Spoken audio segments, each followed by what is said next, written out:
हे सासू अंगनाली पायदा औसानी मैया। हे सासू अंगनाली पायदा औसानी मैया। बेला चमेला मके मन न भावे। बेला चमेला मके मन न भावे। उड़हल के फूलवा मगाई दाई है औसानी मैया। अड़हुल के फूलवा मंगाई दाई है औसानी मैया। उड़हल के फूलवा मगाई दाई है औसानी मैया। अड़हुल के फूलवा चढ़ाई दाई है औसानी मैया। सासू अंगनाली पायदाई है औसानी मैया।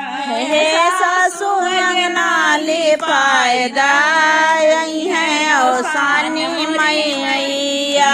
या मिठैया माँ के मनहुना भावे। लैया मिठैया माँ के मनहु न भावे।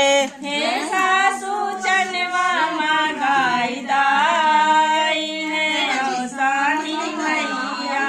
हे सासू चनवा मंगाई दाई है औसानी मैया।